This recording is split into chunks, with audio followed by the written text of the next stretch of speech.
ఈ రోజు అయిన స్టంట్కి జర్రా మిస్ అయిపోయింది, లేకపోతే కళ్ళు తిరిగి రోడ్ మీద పడిపోతుంది. బిగ్ బాస్ పోతా లేకపోతే వస్తా. ఈ రోజు డే 132.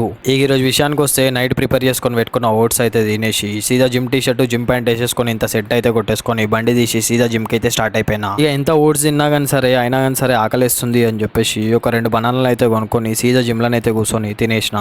ఇక అవి 2 తినేసరికి అనవసరంగా తిన్నా అని చెప్పేసి అనుకున్నా. కడుపు మొత్తం ఫుల్ అయిపోయింది. ఇక వామప్ అయితే వేసేసుకున్న దాని తర్వాత పుషప్స్ అయితే కొట్టేసిన. అసలు అయితే లేకుండే కడుపు ఫుల్ అవడంతో అయినా కానీ సరే బలవంతంగానే అయితే కొట్టేసిన.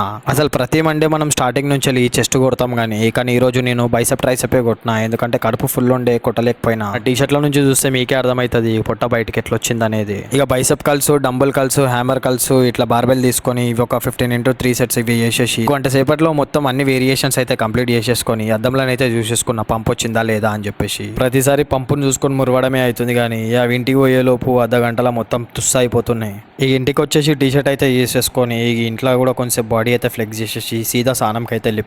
ఇక స్నానం అయితే అయిపోయిన దాని తర్వాత ఈ రోజు మండే, సో తప్పకుండా గుడికి అయితే పోవాలి. సో గుడికి పోయే ముందు ఇంట్లోనైతే పూజనైతే చేసేసుకున్నా. ప్రతి మండే అనే కాకుండా నేను ఎవ్రీ డే ఇంట్లోనైతే పూజ అయితే చేస్తా. పూజ అయితే అయిపోయిన దాని తర్వాత షర్ట్ ప్యాంట్ వేసేసుకొని ఇంత సన్ స్క్రీన్ ఇంత మాయిశ్చరైజర్ అయితే పెట్టేసుకొని ఇక సీదా గుడికి అయితే స్టార్ట్ అయిపోయినా. ఇక గుడికి అయితే వెళ్ళిపోయిన దాని తర్వాత దేవుడిని అయితే మొక్కేసుకొని ఒక 8 ప్రదక్షిణాలు చేసి బొట్టు అయితే పెట్టేసుకొని దేవునికి ఇంత అభిషేకం కూడా చేసేసిన. అక్కడ నుంచి ఫరా అయితే ఫోన్ చేసి బయట ఏదో ప్రమోషన్ పని ఉందని చెప్పేసి అక్కడికైతే తీసుకొని వెళ్ళింది. ఎండకి 15 కిలోమీటర్లు బండి నడిపి జర్ర మిస్ ఎన్న నాగమయ్యి కింద పడుతుండే చక్కర వచ్చి. ఆ శివయ్య దయవలనైతే నాకైతే ఏం కాలేదు. సో ఈ రోజు తింటే రేపు బ్లాగ్లో మళ్ళా కలుసుకుందాం. బ్లాగ్ని లైక్ చేసి అకౌంట్ని అయితే ఫాలో చేయండి.